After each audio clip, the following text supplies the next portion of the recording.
Hello student. आज हम next reaction की बात करेंगे जो कि है हमारे पास ओजोनोलाइसिस या हम कह सकते हैं सर ऑक्सीडेशन विथ ओजोन। ठीक है कि ओजोन के साथ रिएक्ट करवाएं तो हमारी एल्किन किस तरह से बिहेव करती है। In today's topic we will talk about the reaction of O3 with alkene. देखो बच्चों, when O3 is passed through a solution of alkene in some inert solvent such as CHCl2, CHCl3 और CCl4 at a low temperature, ठीक है, तो it oxidises alkene to ओजोनाइट्स। तो देखो इसमें पूरे में जो रिएक्शन है वो जो निकल के जो सामने आती है वो ये है कि सर हमारे पास एक एथीन या कोई भी हम डबल बॉन्डेड ले ले एल्कीन, ठीक है, उसकी रिएक्शन करवाते हैं हम ओजोन के साथ O3। और जैसा कि मैंने बताया कि सर हमारे पास कोई भी इनर्ट सॉल्वेंट ले लो या तो CHCl2 ले लो, ठीक है, और लो टेम्परेचर में 196 या 200 केल्विन के आसपास, तो हमारे पास एक फॉर्मेशन होती है जिसे हम ओजोनाइड कहते हैं। देखो सुनते रहो और देखते रहो, इधर समझिए कि सर हमारे पास फॉर्मेशन होगी CH2O। ये एक अनस्टेबल स्ट्रक्चर है, नहीं ये थोड़ी अगर इसका मैकेनिज्म देखेंगे तो उसके अंदर मोलोजोनाइड बनता है और ये है हमारे पास ओजोनाइड। ओजोनाइड जो है वो मोलोजोनाइड से थोड़ा ज्यादा स्टेबल है। इसके अंदर सर ये बॉन्ड ब्रेक होगी। बॉन्ड ब्रेक के बाद हमारे पास नेक्स्ट जो स्टेप रहेगी, इसके अंदर दो स्टेप मैकेनिज्म रहता है, इसका दो स्टेप ये रिएक्शन रहती है। फर्स्ट स्टेप के अंदर हमने ये देखा। सेकंड के अंदर हमारे पास zinc in the presence of H2O, इसको हम रिडक्टिव क्लीवेज बोलते हैं, रिडक्टिव क्लीवेज। और यह हमारे पास देखो CH2O यानी 2 मोल हमारे पास मिल जाता है फॉर्मल्डिहाइड 2CHCHO, ठीक है। इस रिएक्शन के अंदर हमें मिला 2 मॉलिक्यूल ऑफ फॉर्मल्डिहाइड।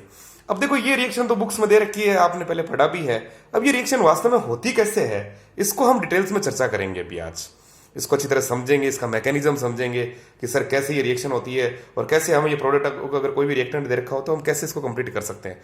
हमें पता है कि sir when ozone is treated with pass या O3 is passed through a solution of alkene in some inert solvent such as CHCl2, CHCl3, CCl4 at a low temperature, तो it oxidize alkene to ozonide और therefore they are not usually isolated। जो भी ozonide है वो थोड़ा unstable है, explosive in nature है, ये एक्सप्लोजिव कंपाउंड है।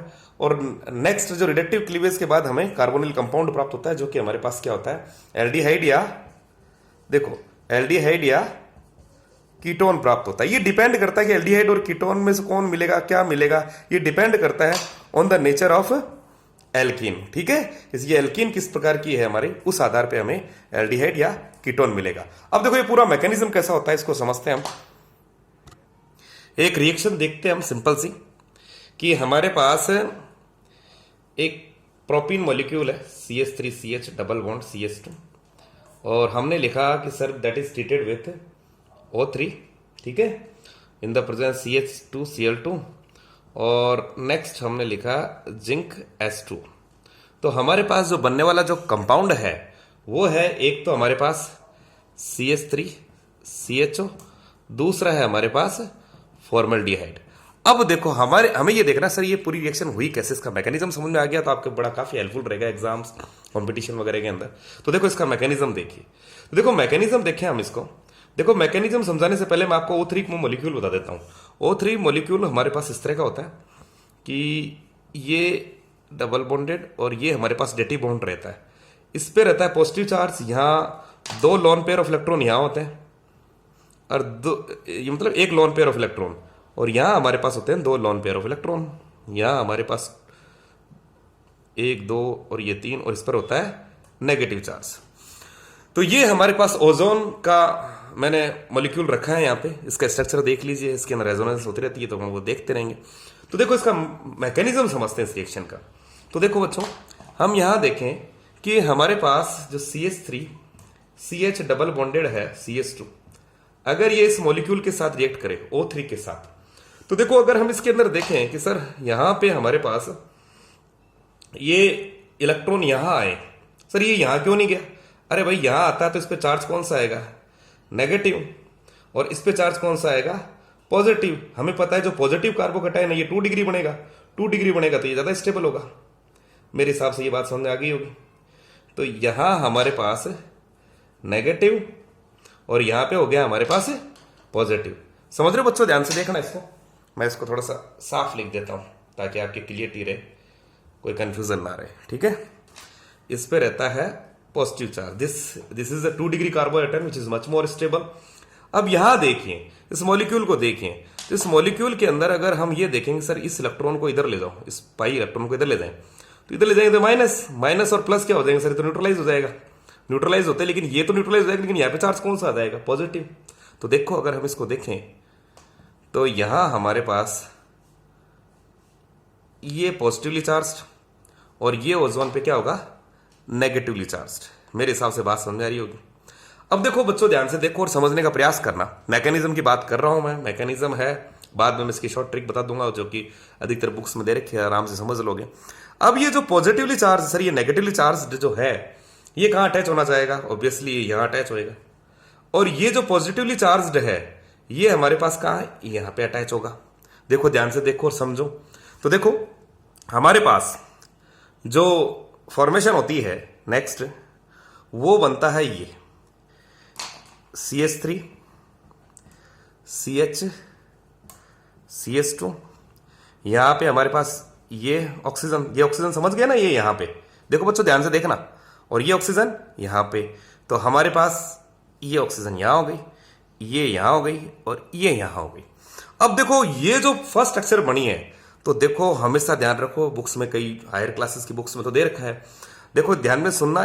इस स्ट्रक्चर को, ये जो हमारे पास एक अनस्टेबल स्ट्रक्चर आई है, इसको बोलते हैं हम मोलोजोनाइड। मोलोजोनाइड ओजोनाइड स्ट्रक्चर से बनने वाली पहली संरचना है, उससे पहले बनती है। और ये बहुत ज्यादा unstable, very unstable in nature. Very unstable in nature sir कैसे? क्योंकि देखो इस ऑक्सीजन के ऊपर क्या है? 2 लोन पेयर ऑफ इलेक्ट्रॉन है। देखो ध्यान से, स्ट्रक्चर मैंने बता रखा है, यहां 2 लोन पेयर ऑफ इलेक्ट्रॉन है, यहां पर भी 2 लोन पेयर ऑफ इलेक्ट्रॉन है। अब ये दोनों लोन पेयर, देखो there are 2 lone pair electrons over this oxygen molecule, there are 2 electron pair of electrons on this oxygen molecule. ये दोनों लोन पेयर आपस में क्या करेंगे? रिपल्शन करेंगे। अब ये रिपल्शन करेंगे तो ऑब्वियसली जब ब्रेकेज होगी, तो देखो मैं इसको आगे बताता हूं, यहीं पे मिटा देता हूं। देखो ये स्ट्रक्चर यहां से यहां तक आपको मैकेनिज्म समझ आ रहा होगा मेरे हिसाब से, देखते रहो। मैं इसको मिटाता हूं ऊपर से, 1 मिनट। देखो आगे मैं इसको यहां कैरी फॉरवर्ड करता हूं इसी को। तो देखो आपस में इससे रिपल्शन होने के कारण, 2 लोन पेयर के कारण, तो हमारे पास जो स्ट्रक्चर बनता है CH2, 1 मिनट रुकिए, ये था हमारे पास CH3 CH CH2, ये हो गया ऑक्सीजन ऑक्सीजन और ये ऑक्सीजन। अब देखो ब्रेकेज होगी। देखो ये पॉजिटिवली चार्ज था, वैसे मैंने बताया था ये नेगेटिवली चार्ज था। तो देखो यहां हमारे पास, तो ये पॉजिटिवली चार्ज है, तो इलेक्ट्रॉन को क्या करेगा? वैसे अपन कहीं आप ये सोचो सर ये दोनों पोलर नॉन पोलर है, दोनों ब्रेकेज करेंगे, नहीं ऐसा नहीं है। तो देखो ये ब्रेकेज होगी हमारे पास, तो ये पॉजिटिव है, तो ये पॉजिटिव सर क्या करेगा? इलेक्ट्रॉन को अपनी पास खींचेगा। ये माइनस है, इसके पास पहले से इलेक्ट्रॉन है, तो ये क्या करेगा सर? ये एक तरह से माइनस आई इफेक्ट की तरह काम, माइनस चार्ज, ये जो माइनस चार्ज है ये प्लस आई इफेक्ट की तरह काम करेगा। प्लस आई इफेक्ट क्या करेगा? ये इलेक्ट्रॉन को पुश करेगा। तो देखो एक चीज सोचो सर, यहां तो पॉजिटिव चार्ज और यहां पे डेवलप क्या होगा? क्योंकि इलेक्ट्रॉन को अपनी तरफ खींचेगा। देखो बच्चों समझना, कंफ्यूज मत होना, ये अपनी तरफ खींचेगा, तो इस पे चार्ज आया नेगेटिव और इस पे चार्ज आया पॉजिटिव। तो देखो ये आपस में टूटता है, टूटने पे देखिए ध्यान से सुनना, हमारे पास बनता है, देखो ध्यान से, CH3CHOO, ठीक है, CH3CH प्लस O और इस पे चार्ज आ गया नेगेटिव। समझ रहे हो बच्चों? दूसरा हमारे पास क्या? CH2O।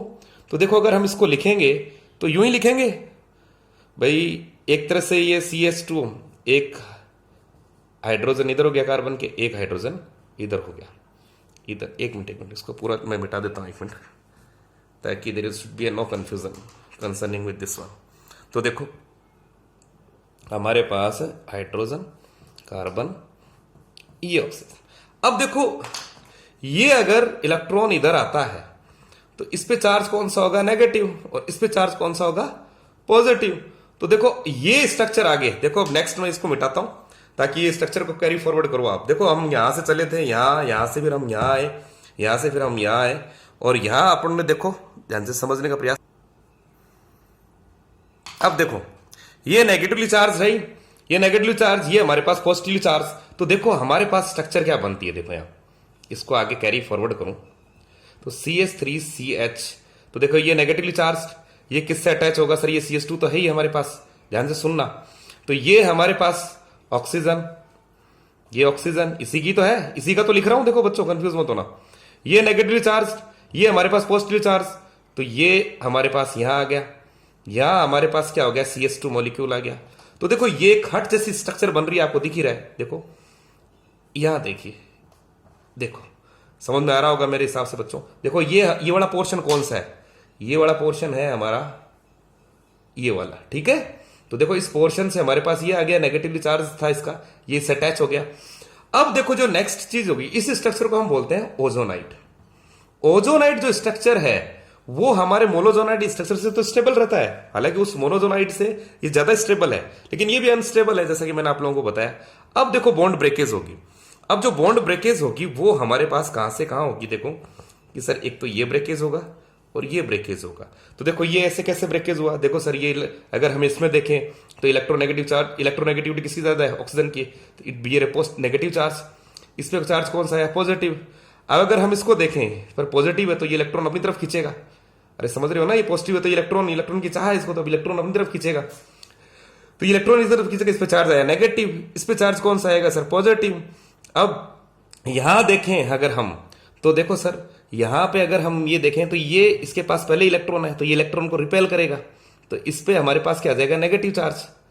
समझ रहे हो, ओवरऑल ऑक्सीजन के पास देखो ये इसको रिपेल करेगा, तो इस पे हमारे पास नेगेटिव चार्ज, इसके पास क्या आ जाएगा, पॉजिटिव। तो ये पॉजिटिव और नेगेटिव क्या हो जाएगा, न्यूट्रलाइज हो जाएगा। यानी ओवरऑल ऑक्सीजन क्या हो गया, ये ऑक्सीजन क्या हो गया, देखो इस बच्चों इसको देखो, ये ऑक्सीजन क्या हो गया, एक तरह से न्यूट्रल हो गया। और हमारे पास जो प्रोडक्ट आता है वो देखो ध्यान से, माइनस और प्लस, और हमें पता है कि प्लस और माइनस मिलकर हमेशा क्या बनाते हैं, एक बॉन्ड बना लेते हैं भाई। तो हमारे पास एक प्रोडक्ट तो हो गया CH3COH यानी एथेनॉल, एक प्रोडक्ट तो हमारे पास क्या बना, एथेनॉल। दूसरा प्रोडक्ट हमें साफ ही दिख रहा है CH2O। देखो बच्चों ध्यान से देखना, ये जो भी रिडक्टिव क्लीवेज हुआ है, देखो ये यहां हमने इस स्टेप पे लिया है जिंक और H2, ध्यान से सुनना और समझना, इस स्टेप पे लिया है जिंक इन H2। तो देखो CH3CH और दूसरा प्रोडक्ट हमें पता है ये CH2O, तो CH2O का मतलब हो गया सर फॉर्मल्डिहाइड यानी मेथनॉल। अब देखो एक चीज हमें ये भी समझना होगा कि सर ये जो जिंक लिया है इसका क्या रोल रहेगा। तो देखो जिंक क्या करता है भाई, ये ऑक्सीजन है जो न्यूट्रलाइज है, तो ये जिंक क्या करेगा, देखो ये जिंक है, ये H2 है, तो ये ऑक्सीजन किसके साथ, ये H2O से कंबाइन होके और क्या बना लेगा, हाइड्रोजन पेरोक्साइड। अब हाइड्रोजन जो पेरोक्साइड है वो बच्चों अगर ध्यान में नहीं है तो बता देता हूं, ये माइल्ड ऑक्सीडाइजिंग एजेंट है, माइल्ड ऑक्सीडाइजिंग एजेंट है। अब इसको हटाना बहुत जरूरी है। क्यों जरूरी है, अगर हम इस हाइड्रोजन पेरोक्साइड को नहीं हटाएंगे तो ये हमारे पास जो कार्बोनिल कंपाउंड बना है एथेनॉल CH3CHO, ये क्या करेगा, इसको आगे और ऑक्सीडाइज कर देगा, किसमें, कार्बोक्सिलिक एसिड के अंदर। तो इसको रोकना है, इसलिए हमारे पास क्या होता है, जिंक लिया गया होता है। तो जिंक क्या करता है, H2O2 प्लस जिंक ऑक्साइड में कन्वर्ट हो जाता है और हमारे पास क्या बच जाता है, H2O। तो देखो एक बात, रोल ऑफ जिंक का भी मतलब समझा कि सर ये जिंक क्यों लेते हैं। अरे जिंक इसका फर्दर ऑक्सीडेशन रोकता है, एथेनॉल कहीं नहीं तो अपने क्या आगे आगे कन्वर्ट होकर किस में कन्वर्ट हो जाएगा, ये तो एथेनोइक एसिड में कन्वर्ट हो जाएगा। मेरे हिसाब से ये बात समझ आ रही होगी मैंने क्या कहा। कि एक तो पहले चीज समझिए कि सर हमारे इस पूरे प्रोसेस के अंदर हमने क्या देखा, कि देखो हमारे ये देखा कि भाई पहला जो स्ट्रक्चर बनता है वो बनता है हमारे पास मोलोजोनाइट, जोनाइट, उसके बाद बनता है हमारे पास ओजोनाइट। जिंक का क्या रोल है, जिंक क्या करता है सर, जो हाइड्रोजन पेरोक्साइड है, जो हाइड्रोजन पेरोक्साइड बन गया सर, कैसे बना कि सर ये जो न्यूट्रल ऑक्सीजन है H2 के साथ कंबाइन करके, तो ये क्या करता है, इसको वापस जिंक ऑक्साइड बना के H2O बना देता है। जिंक अगर नहीं होगा तो हाइड्रोजन पेरोक्साइड एक माइल्ड ऑक्सीडाइजिंग एजेंट है, ये इसको आगे फर्दर ऑक्सीडाइज और कर देगा। तो देखो बच्चों ये बात थी मैकेनिज्म, इसको नोट डाउन कर लिया होगा आप लोगों ने। अब देखो हम कुछ क्वेश्चंस लेते हैं जिसमें हम यूं ट्रिक से बता सकते हैं फटाफट कि सर इसका प्रोडक्ट क्या होगा। तो देखो बच्चों अब देखो कुछ क्वेश्चंस देख लेते हैं। क्वेश्चंस देखने के लिए देखो मैं आपको सीधा सा बता दूं कि आपको जब भी अगर ओजोनालिसिस करता है तो आपको सिर्फ और सिर्फ डबल बॉन्ड पे फोकस करना है, ये रहा डबल बॉन्ड। और वैसे एक ही चीज ध्यान में रखो कि सर इसमें अपन को क्या करना है, डबल बॉन्ड तोड़ो और दोनों तरफ ऑक्सीजन लगा दो।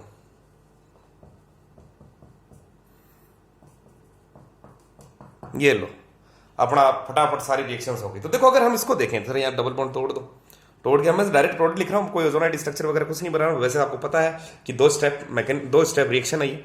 तो देखो हमारे पास क्या बना सर, यहाँ डबल बॉन्ड तोड़ा, यहाँ ऑक्सीजन जोड़ा, तो जोड़ते हमारे पास एक प्रोडक्ट तो क्या बन गया, CH3CHO। CH2O क्या होता है, फॉर्मल्डिहाइड होता है। ये लो सर, इसका प्रोडक्ट तैयार हो गया। मेरे हिसाब से ये बात समझ आ गई होगी। अगर हम इसकी बात करें तो देखो बच्चों ध्यान से सुनना कि सर आपको तो डबल बॉन्ड देखना है, इस डबल बॉन्ड पे उंगली रख लो यहाँ पे, और दोनों तरफ क्या जोड़ना है, देखो इधर देखो, यहाँ पे मैंने इसको रख दिया। अब दोनों तरफ क्या जोड़ना है, हमें ऑक्सीजन जोड़ना है। तो ऑक्सीजन जोड़ेंगे तो देखो इसको भूल जाओ, इसको देखो, ये हमारे पास क्या बन गया, कीटोन, CH3 कीटोन। इधर देखो तो इधर भी हमारे पास कीटोन, इधर भी ऑक्सीजन जोड़ोगे तो हमारे पास 2 मॉलिक्यूल ऑफ हम क्या मिल गया, कीटोनिक प्रोडक्ट मिल गया, जो कि हमारे पास है एसीटोन। मेरे हिसाब से बात समझ में आ रही होगी। बाकी आप लोगों को मैंने मैकेनिज्म बता चुका हूं। यहां देखें तो सर यहां पर भी हमने ये कहा डबल बॉन्ड तोड़ो, दोनों तरफ ऑक्सीजन लगा दो। तो देखो एक तरह से हमने ये देखा कि ozonolysis is a versatile method for locating the position of a double bond. Sir ये डबल बॉन्ड की पोजीशन को लोकेट करने का एक सबसे बढ़िया तरीका है कि हमें अगर डबल बॉन्ड की पोजीशन किसी भी कंपाउंड के अंदर पता लगानी हो, और इससे क्या, this method has been extensively used for the past for structure elucidation of alkene. यहां देखिए तो यहां हमारे पास देखो क्या बनेगा, साफ ही पता चल रहा है सर, CH3C, एक तो कीटोन बन गया, दूसरा हमारे पास कीटोनिक यानी प्रोपेन 2 ऑन यानी एसीटोन, और एक हमारे पास बन गया फॉर्मल्डिहाइड। और वैसे अगर आप थ्योरेटिकली आपको मैंने बता ही चुका हूं, मैकेनिज्म समझा ही सके हैं। अगर हम इसको देखो, अगर बच्चों अगर कहीं पे सिर्फ यही दे रखा हो, हालांकि ऐसा होता नहीं है, जब ओजोन दे रखा होता है तब तो आपको सिर्फ ओजोनाइड तक ही स्ट्रक्चर बताना है। जैसे अगर हम इसका ओजोनाइड तक स्ट्रक्चर देखें तो हमारे पास देखो इसका ओजोनाइड तक अगर हम स्ट्रक्चर देखेंगे तो ये बनेगा, ये तो बनेगा CH3CH, यहां अपन ने CH2 एक झोपड़ी जैसी संरचना बनाऊं, उसको दोनों तरफ तोड़ दो, आगे ले जाओ जिंक और S2O, हमारे को पता है कि आगे क्या बनना है। जिंक का रोल भी समझ में आ गया होगा सर। जिंक क्या करता है, जो हाइड्रोजन पेरोक्साइड बनता है तो उसको जिंक ऑक्साइड में कन्वर्ट करता है S2O। तो जिंक का रोल यही है सर, ये फर्दर ऑक्सीडेशन को इसको रोकता है। That's all about ozonolysis. मैंने कोशिश की है कि आपको इसको समझा पाऊं, और क्वेश्चन से रिलेटेड क्वेश्चन और करना। Thank you for watching. Okay.